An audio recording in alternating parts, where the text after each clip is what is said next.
यह सबसे बड़ा उद्देश्य था कि सभी जो कहते हैं कि ऐसे दर्द को दिखाया नहीं जाता जो हमें दर्द दे, लेकिन क्या हुआ, दर्द को दिखाना ज़रूरी है। जो बँटवारा के समय हमारे माँ, बहनें और जो जीवन भर के पूँजी थी जो नष्ट हो गए, उसको लेकर एक लगभग सरकारी डाटा के हिसाब से 5 लाख लोगों का हत्या हुआ। यह हमारे जो नई पीढ़ी है उसको यह जानने की जरूरत है कि यह जो हमको जो आज़ादी मिली है, यह आज़ादी कितनी कठिनाई से, कितनी संघर्ष से और कितने बलिदान के बाद मिली है। नमस्कार, आप फर्स्ट लुक बिहार देख रहे हैं और मैं हूं अभिषेक रंजन। जहां लोग जाने से डरते हैं वहां पर शिक्षा का मंदिर है, वहां पर बच्चे पढ़ाई करते हैं। ये हम बात कर रहे हैं मुजफ्फरपुर के मुक्ति धाम में, जहां कई वर्षों से बच्चे पढ़ाई कर रहे हैं। उस मुक्ति धाम में जो है अब कार्यक्रम भी हो रहा है।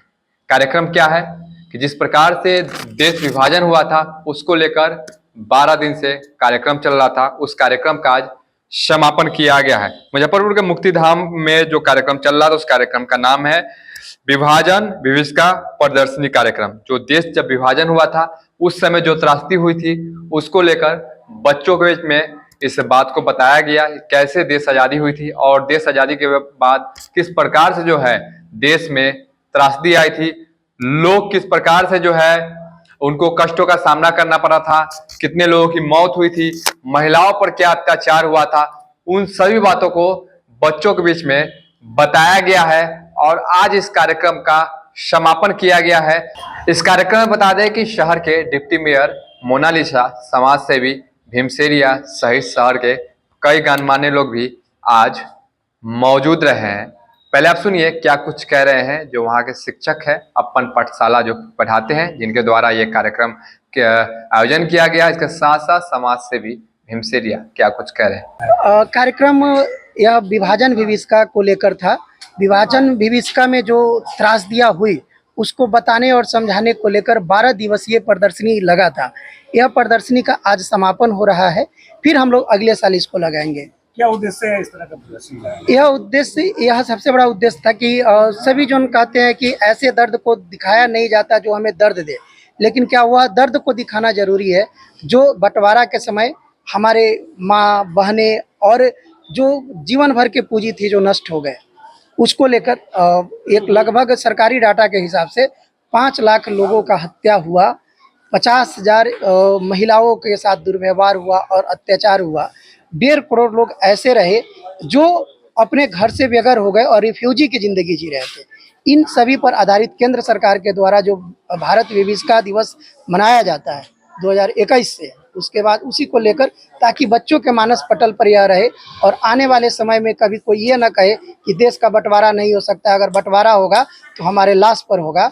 तो ऐसे बातें कभी कोई ना कहे और इस अपेक्षा में आज की जनता न रहे कि अगर बंटवारा होगा तो क्या होगा, क्योंकि वह दर्द इतनी बड़ी थी जिसे आने वाली पीढ़ियाँ कभी नहीं उसको भर सकती है और वह फिर से घटना न घटी और लोग जागरूक रहे, देश के जनता जागरूक रहे, इसलिए स्मृति पर्व मनाने का हमारा विचार रहा। देखिए, भारत का विभाजन विभीषिका की जो प्रदर्शनी लगाई गई, ये हम लोगों ने 2 साल पहले ये माननीय प्रधानमंत्री जी का एक संदेश आया कि भाई पूरे भारतवर्ष में इस तरीके की प्रदर्शनी को जो है वो लोगों के बीच में जा करके लगाना चाहिए। संजोग ऐसा हुआ कि उस समय का इलाहाबाद बैंक, जो अब इंडियन बैंक हो गया, तो उनके द्वारा इस प्रकार का आयोजन किया गया था और संजोग बस मुझको उसमें बुलाया गया था उस प्रदर्शनी के लोकार्पण के लिए।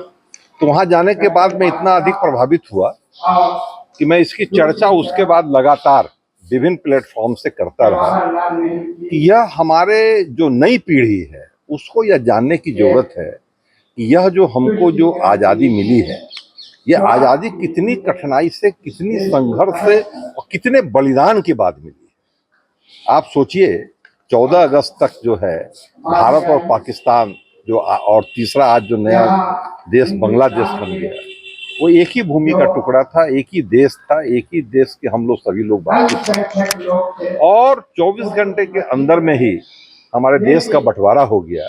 और बंटवारा हो जाने के बाद जो हिस्सा हमारे भारत से अलग हट करके पाकिस्तान बना उस समय का, और उस पाकिस्तान में जिस निर्दयतापूर्ण ढंग से वहाँ के हिंदुओं के साथ बर्बरतापूर्ण जो किया गया काम, वहाँ हमारी माताओं को, बहनों के साथ जिस तरीके का व्यवहार किया गया, और हम सभी लोग जानते हैं कि कैसे वहाँ से माने लोगों की लाशें जो हैं वो ट्रेनों पर लद करके भारत में आई। उस विभीषिका को आज के जनरेशन को, आज की पीढ़ी को कम से कम यह जानकारी तो होनी चाहिए।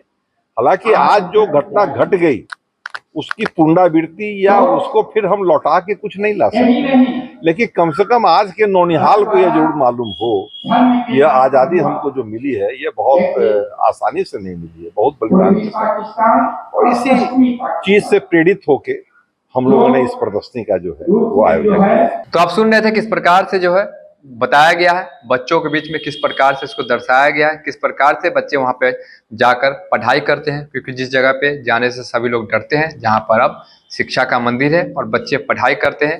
और बताया गया कि देश किस प्रकार से जो है विभाजन हुआ, विभाजन के समय क्या क्या परेशानी का सामना करना पड़ा है। आप हमें फेसबुक पेज पर देख रहे हैं तो हमारे फेसबुक पेज को फॉलो करें, अगर हमें यूट्यूब पर देख रहे हैं तो हमारे यूट्यूब चैनल को सब्सक्राइब करें। आगे भी खबरों के लिए बने रहे फर्स्ट लुक बिहार के साथ। तब तक के लिए नमस्कार।